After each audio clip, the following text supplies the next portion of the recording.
Étoile, dans You Talking to Med, le podcast d'un Nexialiste sur les acteurs du DM. Une série de podcasts qui veut mettre en avant des personnes connues ou moins connues qui font le sel de l'innovation et de la réglementation en France dans le domaine de la medtech. Une danseuse étoile qui est aussi consultante. Rencontre aujourd'hui pour la première fois dans cette série avec une collègue. Et oui, l'idée de ce podcast est de mettre en avant des parcours inspirants et celui de Saveria l'est particulièrement. Avant de la contacter en 2021 pour qu'elle rejoigne la team Nexialiste, j'ai rencontré Saveria en 2014, il y a maintenant 10 ans, lorsqu'elle entrait à l'ISIFC. Son parcours était atypique. Après avoir suivi l'école Béjart à Genève pour devenir danseuse étoile, Saveria a bifurqué vers des études de biologie avant d'intégrer l'ISIFC et devenir ingénieure. Au sein de l'école, elle a d'emblée montré une maturité rare, une appétence et une curiosité aussi pour les affaires réglementaires, mais elle a aussi marqué l'école parce qu'elle a initié un mouvement qui se perpétue aujourd'hui en proposant et organisant un vrai spectacle pour la promotion sortante lors du gala des diplômés. Elle s'est servie de son talent incroyable de danseuse pour emmener avec elle des dizaines d'étudiants dans des chorégraphies qu'elle a imaginées. Ce spectacle, et il s'agit vraiment d'un spectacle, a permis ainsi aux étudiants, désormais chaque année, de s'impliquer dans un projet collectif, rassembleur et stimulant. En arrivant chez Nexialiste, Saveria a initié aussi les consultants au yoga, car Saveria est également professeure de yoga, et elle nous a proposé chaque semaine cette activité à la pause déjeuner. Je me souviendrai également longtemps de la performance de Saveria dansant seule sur une musique de Family of the Year, la grâce personnifiée.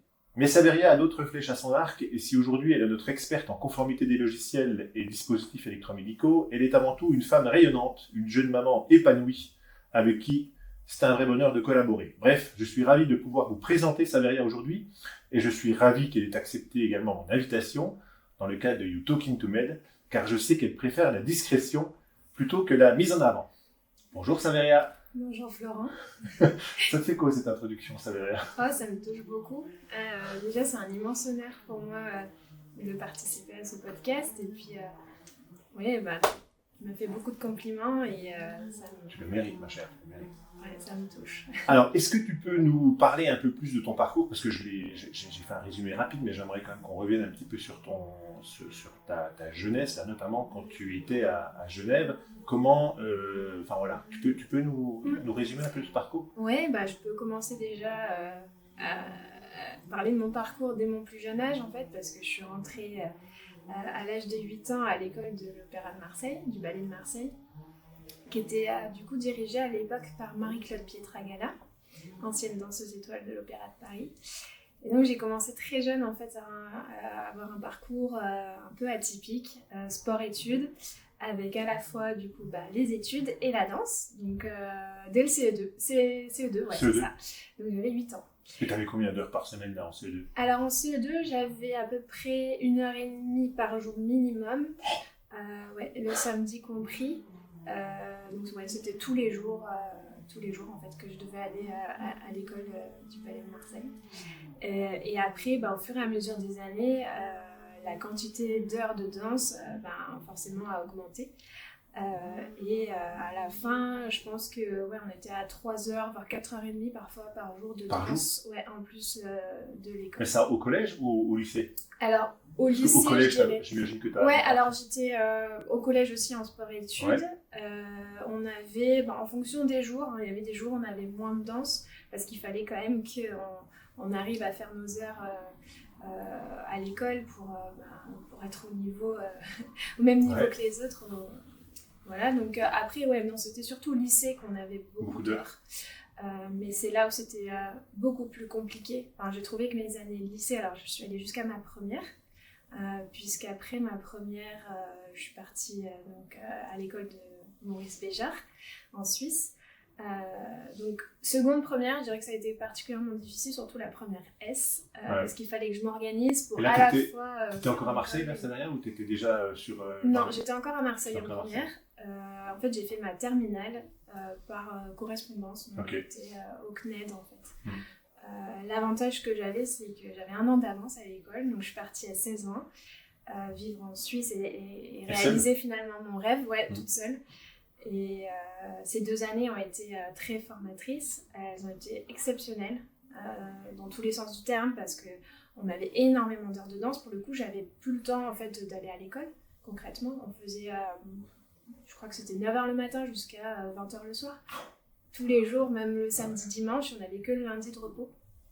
Donc c'est une école extraordinaire. J'ai fait tellement de choses. J'ai fait de la danse classique, de la danse moderne, technique Martha Graham. J'ai fait des percussions, j'ai fait du chant, du kendo, qui est un art martial. Hein, donc, c'est assez éloigné finalement de la danse, mais ça nous a beaucoup servi, notamment pour la concentration et la résilience, je dirais, la résistance au stress.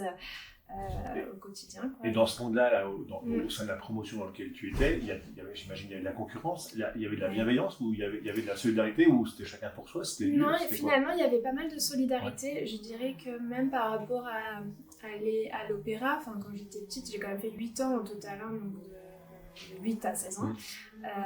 Là, j'ai trouvé que c'était beaucoup plus compétitif au final qu'à Lausanne, à l'école de Maurice Béjart, parce que je pense que l'école était très intense, physiquement, moralement, et donc en fait, on était quelque part obligés de se serrer les coudes. C'était un petit peu une deuxième famille. Et puis c'était un contexte très international parce qu'on était, on était à peu près la première année 14 filles et un peu moins de garçons. Et la deuxième année, on était plus que 8 ou 9 filles. Et bon, ça montre à quel point quand même c'était sélectif et puis c'était difficile de rester, de tenir. Moi j'en garde un souvenir incroyable. On a fait des voyages en Inde, en Belgique, une tournée en Belgique, on a été en Allemagne. J'ai vraiment eu cette chance de voyager très jeune et je trouve que ça a été hyper formateur en fait. Voilà. Et donc après, une fois que j'ai fait cette école de danse, j'ai continué un peu à être dans le milieu de la danse, déjà en participant à une tournée avec des jeunes danseurs européens. La compagnie s'appelait Europa Dance. Là, c'était super. Pendant 6 mois, on a voyagé en France, on a fait une tournée un petit peu partout. Au final, hein, on a commencé avec notre première à Alès, ensuite on a été à Chambéry, à Cambrai, beaucoup en région parisienne. Et c'était le thème du spectacle, c'était drôle de danse. Donc en fait, c'était des danses assez comiques, hein, mais de chorégraphes différents. Donc Thierry Malandin, Jerry Killian, Matt Seck, qui sont des chorégraphes vraiment exceptionnels. Donc j'ai beaucoup apprécié ce moment-là. Et comment comment finalement tu arrêtes ça? Oui. Et pourquoi t'as arrêté Savaria? Je crois que je ne l'ai jamais posé la question. Je crois. Oui, parce qu'en fait, même pour moi, ça n'a jamais été si clair que ça. En fait, le contexte économique de l'époque, c'est-à-dire que moi j'ai fini l'école de Maurice Béjart en 2010, il y avait la crise économique quand même en 2009, donc il y a eu beaucoup de restrictions budgétaires qui ont fait que les théâtres en fait avaient du mal à avoir les fonds pour engager des artistes. Tu étais payée? Tu étais payée quand tu dansais? Oui, j'étais payée, alors pas à l'école de Maurice Béjart, mais une fois quand j'étais à Europa Danse, j'ai été payée, j'étais intermittente. T'étais intermittente du spectacle? Ouais. Et en fait, pourquoi j'ai arrêté? Je pense que c'est un milieu super, mais j'étais très jeune, hein. J'avais 18 ans quand je suis sortie de l'école de Maurice Béjart, et j'étais pas encore tout à fait prête à avoir une vie d'intermittente. Moi, j'ai toujours vécu dans un certain, je dirais, confort. Ma famille était très présente. Je pense que le côté un peu imprévu de se dire, est-ce que je vais pouvoir avoir un contrat? Quand est-ce que je vais retrouver quelque chose? Me faisait peur, en fait. Ouais. Donc, j'avais besoin de quelque chose d'un peu plus carré, peut-être, un peu plus rassurant. Et donc, à ce moment-là, je me suis retrouvée à un moment donné en dehors de ce monde-là, et pour trouver la motivation, pour retrouver quelque chose, passer des auditions, ça demande de l'argent, de l'énergie, et il faut savoir que c'était pas comme à l'école. À Maurice Béjart, on était plus de 120 à passer l'audition. En tant que fille, on était 14 à être retenues. Là, c'est à peu près le même nombre de gens qui se présentent pour même pas une place. Ah oui. Voilà, pour une place grand maximum, quoi. Donc la sélection est très très rude. Et c'est vrai que pour garder le moral, moi je trouvais ça compliqué. Donc en fait, le fait de reprendre mes études au début, ça a été un petit peu une solution de backup, je dirais, de secours. Je me suis dit, bon, bah, moi j'ai toujours été plutôt à l'aise dans les études. Je vais peut-être pouvoir m'inscrire à la fac et puis continuer la danse en même temps. Sauf qu'en fait, moi, comme je fais les choses, j'aime bien les faire à fond. Et à partir du moment où je me suis relancée dans les études, parce que c'était quand même compliqué, ça faisait 4 ans que j'avais arrêté les études, me retrouver de nouveau à devoir travailler. Je me souviens, les premiers cours de chimie, je comprenais plus rien, je savais même plus ce que c'était qu'une quantité de matière. Enfin, ça a été vraiment difficile les premiers mois. Mais après, j'avais quand même petit à petit un objectif, c'était celui d'intégrer une école. Enfin, dans ma famille, il y a beaucoup d'ingénieurs et je pense que j'avais aussi cette envie de me prouver que j'étais capable de faire une école d'ingénieur, même si j'ai été passée par un chemin un petit peu différent. Donc l'excellence, finalement, c'est quelque chose qui me suit depuis l'enfance. Et donc après tes études en biologie, hein, oui, c'est ça. En biologie, à Besançon d'ailleurs. À Besançon d'ailleurs, ouais. Tu fais la connaissance de l'ISIFC et donc assez rapidement c'est ton choix. Tu veux devenir ingénieur. Alors j'avais plusieurs choix.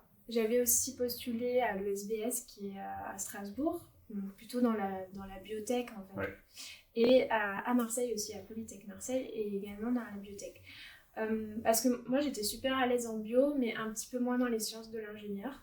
Et du coup, c'est vrai que l'ingénierie biomédicale me semblait un peu plus difficile pour moi, au vu de mon parcours. Et après, l'avantage, c'était à Besançon. Et à cette époque-là, j'avais envie aussi de rester à Besançon. Puis je connaissais un petit peu l'école, parce qu'on en parlait quand même pas mal dans les couloirs, même à la fac. Hein. Sur le dossier, il y en a quand même pas mal de la fac de bio qui se présentent à l'ISIFC. Oui, tout à fait. Ok, donc tu es ingénieur de l'ISIFC et je me souviens t'avoir suivi, je crois, que tu étais chez Novartis pour ton stage. Oui, c'est ça, tout à fait. Dans une boîte de folie. Et donc, finalement, assez rapidement, donc, tu trouves un premier emploi sur la région parisienne, je crois, c'est ça ? Oui, c'est ça. Dans des startups ? Alors non, pas tout de suite. Pas tout de suite. J'ai d'abord travaillé pour une société qui s'appelle Capsule Technologies, qui à l'époque avait été rachetée par Qualcomm, la filiale de Qualcomm qui s'appelait Qualcomm Life. Donc c'était une assez grosse structure quand même, on était entre 100 et un peu plus de 100 personnes sur le plateau à Paris. En tant qu'ingénieur affaires réglementaires ? Non, pas tout de suite. J'étais ingénieur certification et validation. D'accord.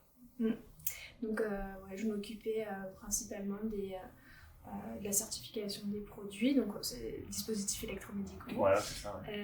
Et de la validation avec les utilisateurs. Et c'est marrant parce qu'en fait, en t'écoutant, là, tu dis que tu avais de l'appétence pour la biologie, mais finalement, tes premières armes, tu les fais dans c'est vrai. Dans le logiciel. C'est vrai, tu vois, avec Novartis, au final, j'étais déjà un peu partie dans l'optique d'être plutôt dans la bio, enfin, les dispositifs combinés. Et en fait, je pense que ce qui m'a vraiment plu, ça a été l'annonce du job de Capsule Technologies. Je sais pas, il y a quelque chose qui m'a attirée. Et moi, je crois un peu aussi dans la vie, quand il y a quelque chose qui se fait et qui se passe bien, c'est que c'est fait pour. Ouais. Et le fait de partir à Paris, ça t'a pas posé problème? Non, je voulais à l'époque. Ah, tu voulais pas. À l'époque, je voulais parce qu'il y avait tout un noyau d'étudiants de ma promo, enfin du coup qui était plus étudiant, mais tout ce noyau de copains en fait qui étaient sur Paris. Et oui, j'avais envie de goûter un peu à la vie parisienne. En plus, j'étais à un âge où c'était vraiment très agréable d'être dans cette atmosphère-là. Puis culturellement parlant, il y avait tellement de choses à Paris qui m'attiraient que je pense que c'était le bon moment. Enfin, j'ai senti que c'était le bon moment pour y aller. Ok. Et donc après, tu as encore d'autres expériences dans d'autres startups, hein, puisque... Voilà, là j'ai été dans une startup qui s'appelle TerraPanacea, qui conçoit et commercialise un logiciel pour la radiothérapie à base d'IA. Et là, je me suis mis un petit challenge. J'ai vu l'offre pour être responsable qualité affaires réglementaires Et c'était pile poil le moment où vraiment le règlement DM en fait était en cours d'application chez les fabricants et j'avais envie de vivre l'expérience parce que chez Capsule Technologies, j'étais ingénieur certification, j'avais pas cette casquette réglementaire et encore moins qualité. Et en fait, je sentais qu'il fallait que je m'y mette. Et ça a été un peu le moyen pour moi de m'y mettre tout simplement. Et donc là, je suis restée finalement moins d'1 an parce que Super Florent est venu me chercher en plein milieu du 2e confinement. Donc c'était au mois de novembre, je me souviens. Il faisait froid, il faisait gris, on était tous confinés en région parisienne. Et là, tu m'appelles en me disant, écoute, chez Nexalis, on cherche des gens, je sais que t'es quand même de la région, du sud, est-ce que ça te dirait de venir ? Et c'était le moment où, avec mon conjoint, on songeait vraiment à partir parce que je pense que le confinement, le Covid a joué beaucoup.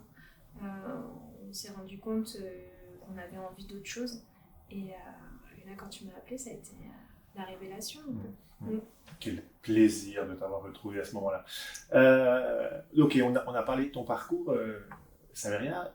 On va parler maintenant un peu plus de l'actualité réglementaire et puis de tes fonctions au sein de Nexalis. Est-ce que tu aurais des anecdotes à nous raconter, des anecdotes marquantes que tu as connues avec des clients ou lors de tes différentes expériences professionnelles qui t'ont marqué ou qui t'ont drôle?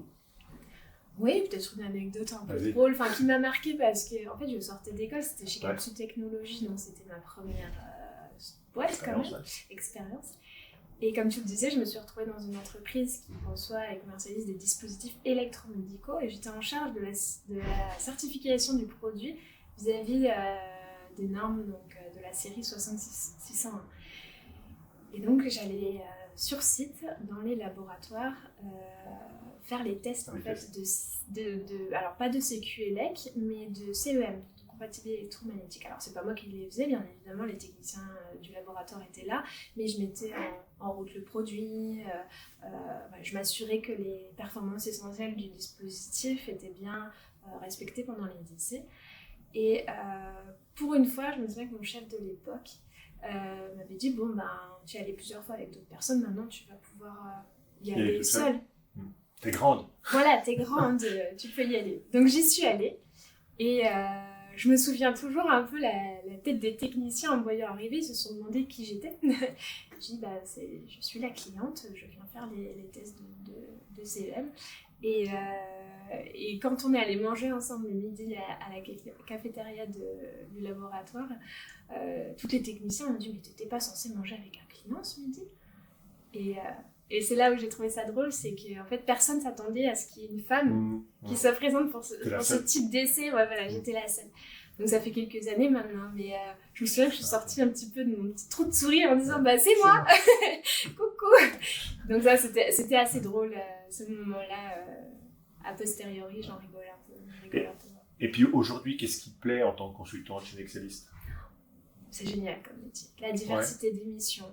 Le contact avec les clients. En fait, à chaque fois que j'ai une mission avec des clients, j'ai envie de les aider, j'ai envie de leur amener en fait, le maximum de mon expertise.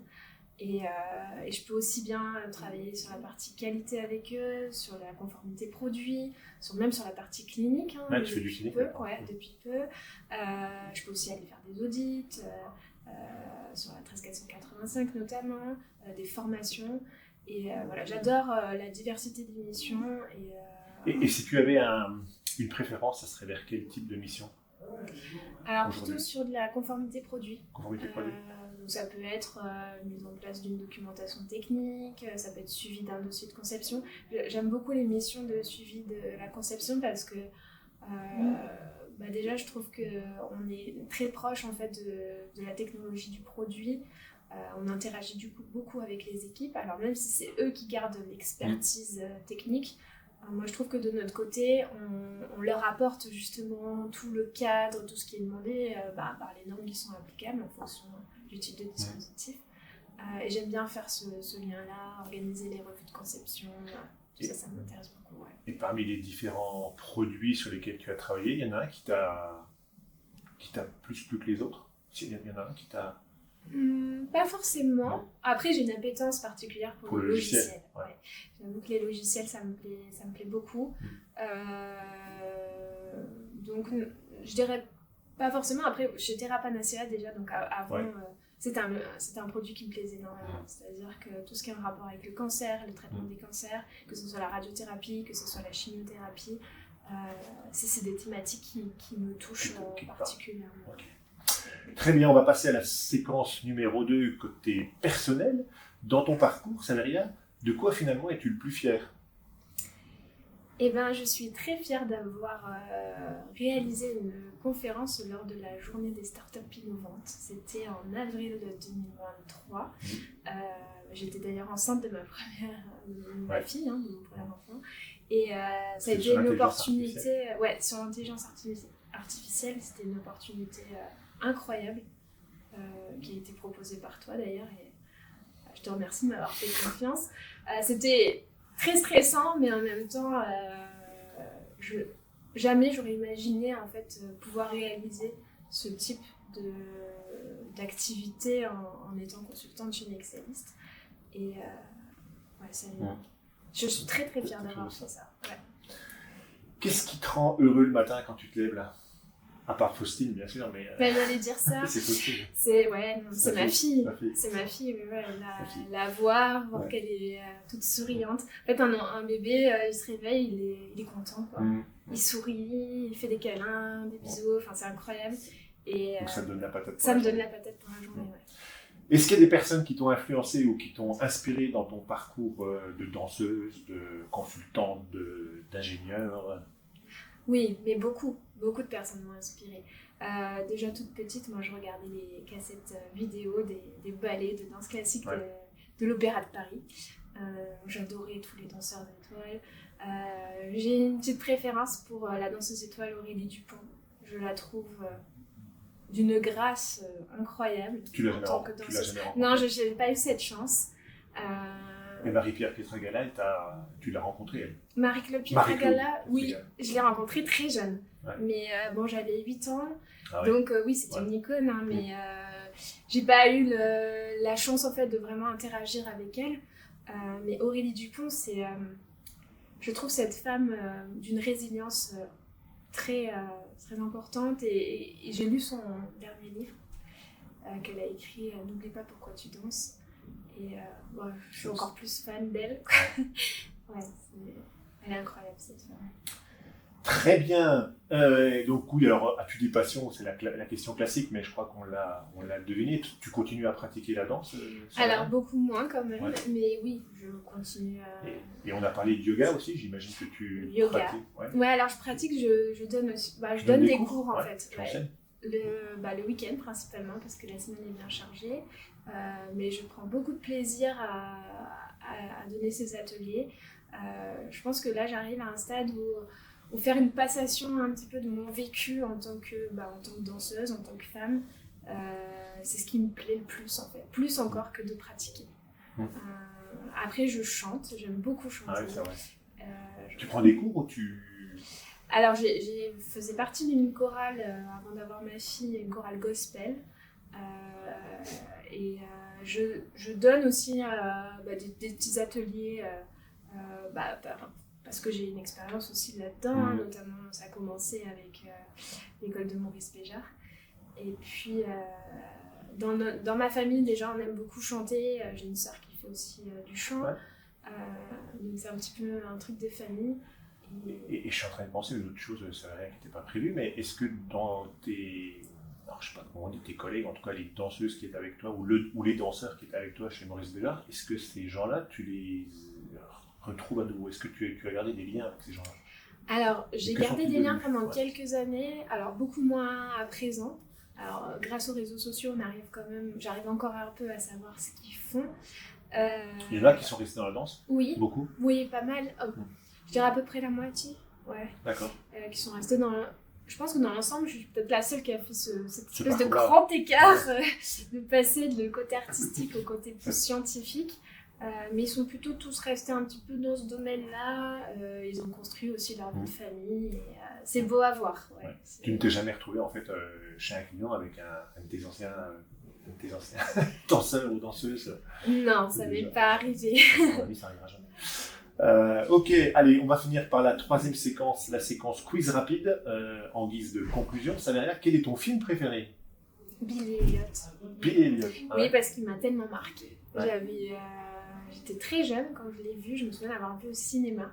Et figure-toi que je ne l'ai jamais revu depuis parce que je ne veux pas Tu peux garder avoir un autre, un autre avis, un autre peut-être avis plus négatif. T'as jamais vu Black Swan? Black Swan, si, bien sûr, je l'ai vu. Ah ouais. Il est Bien marquant. sûr qu'il m'a marqué. Oui, il m'a beaucoup marqué. En plus, c'était la période où je me posais un peu des questions, savoir si je continuais ou pas. Et j'ai retrouvé pas mal de vérité quand même dans ce film-là. Il est quand même super. Mais il est très dur et en même temps assez réaliste sur certains points. Ouais. Ok. Est-ce que tu as une boisson et un plat préféré?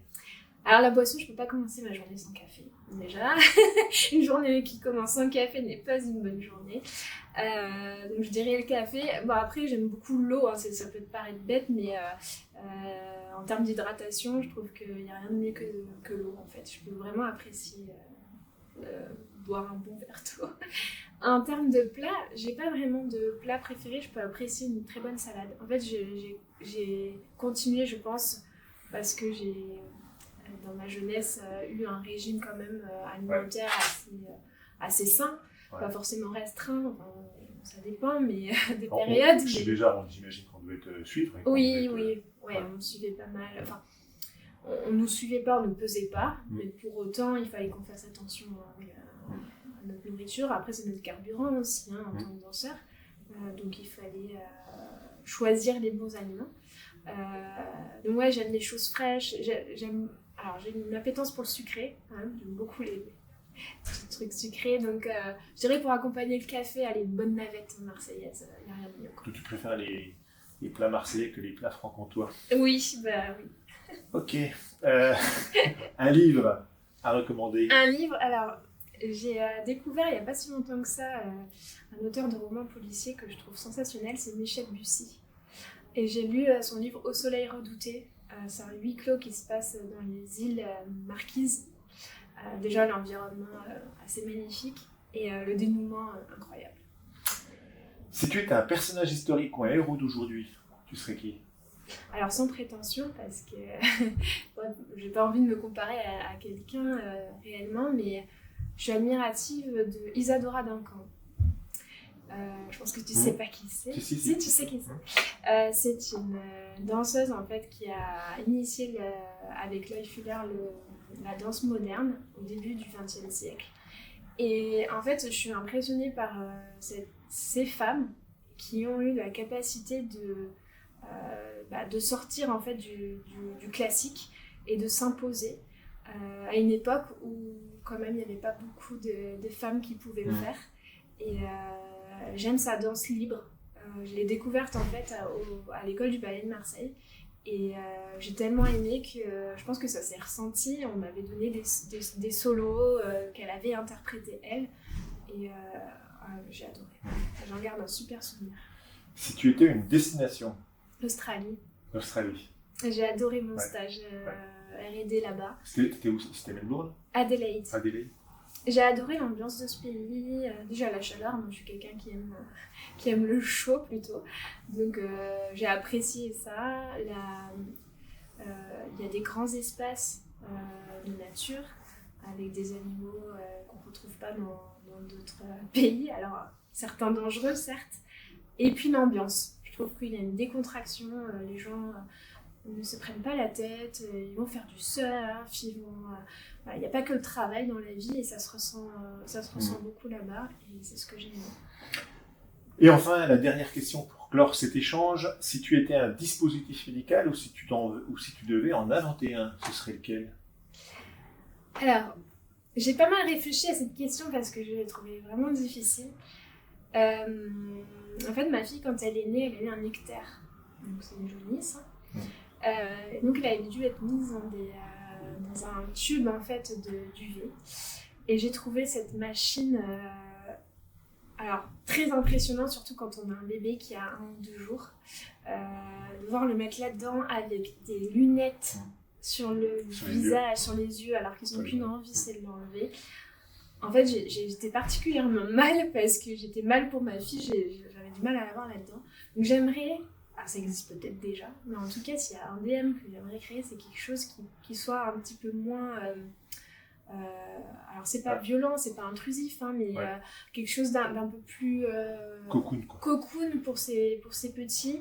Et bon, voilà, essayer de faire en sorte qu'ils aient pas ces lunettes. Alors ça peut passer par des idées un peu loufoques, hein, mais... Je crois en tout cas alors je sais pas si elle est toujours en activité, mais il y avait une start-up qui s'appelait Neomedlight à Lyon, qui développait, qui commercialisait ce type de dispositif, des espèces de couettes, quoi, qui entourent à base de ça, lumière. Je trouve que... Il y a un côté beaucoup plus cocooning parce que bon, faut savoir qu'ils sont tout petits et puis nous, les parents, c'est la période où on crée le lien et quand on doit les mettre 2, 4, 6 heures sous la lampe, c'est assez éprouvant. Ça m'a perturbé. Ouais, ça m'a pas mal éprouvé. Très bien, merci beaucoup Saveria pour cette discussion passionnante de ton parcours inspirant. J'espère que ça va inspirer de nombreuses jeunes filles, mais aussi de nombreux jeunes hommes. On se retrouve rapidement pour un autre podcast dans les prochains jours. À très bientôt. Ciao Saveria. Merci.